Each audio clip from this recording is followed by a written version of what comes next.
1971 সালে এই কিং বাহাদুর শাহের এবং 54টি দলিলের ইতিহাসকে করে গোপন এবং 3টি রেকর্ডের কথা করে গোপন, 3 ভাগের কথা করে গোপন।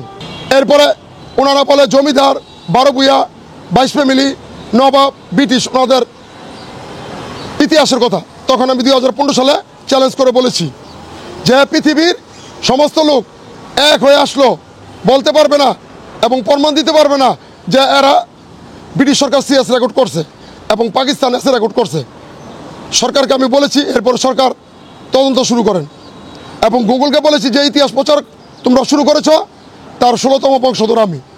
এরপরে গুগল 17 থেকে আমার কথা ওনারা তদন্ত করে দেখেছেন সঠিক।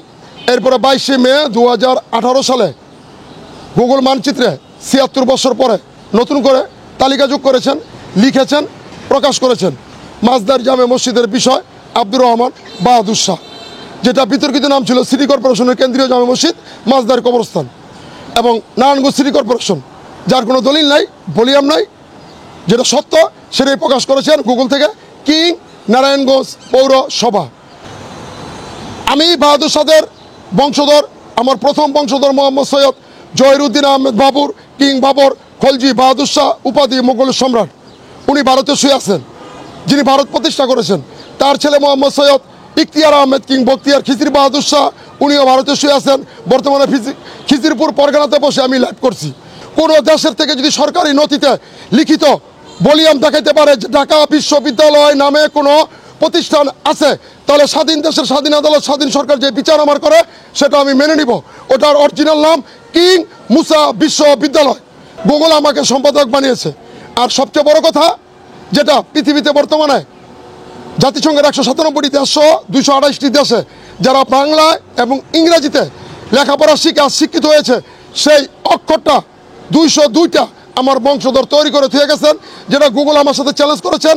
চ্যালেঞ্জ করে ওনারা হারছেন এবং আমাকে সত্যায়িত কপি দিয়েছেন।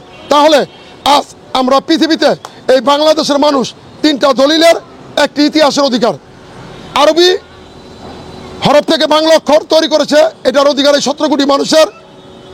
কিংয়ের দলিলের অধিকার এই 17 কোটি মানুষের। 54-63 দলিলের অধিকার এই বাংলাদেশের 17 কোটি মানুষের। আজকে আমেরিকা প্রেসিডেন্ট অনুসরণ করেছেন, জো বাইডেন সত্য বলে স্বীকার করেছে, ওখানে আমি কপি দিয়েছি, অনলাইনে কপি আছে। আজকে আমেরিকার প্রেসিডেন্ট কেন বলে আমাদের সব কিছু দেবে? এর কারণ কি? এর কারণ উনি যে ইংরেজি লেখাটা লেখে, ওনার বাবার নাম লিখেছে, উনি শিক্ষিত হয়েছেন, সেটা আমার বংশধর বানিয়ে হয়ে গেছে, যেটা আমার কাছে দলিল আছে, ওনার গুগল সত্যায়িত কপি দিয়েছে। এর জন্য তাই আপনাদের বলি, বাংলাদেশের প্রধান উপদেষ্টার আপনি যে আইনটা করেছেন 4টা দখলদার, এই আইনটা বাদ করেন। এই পৃথিবীতে দখলদার বলতে কোনো শব্দ নাই। জমিনের মালিক আল্লাহ, আল্লাহ পাক মানুষ তৈরি করেছে, এখানে মানুষ থাকবে।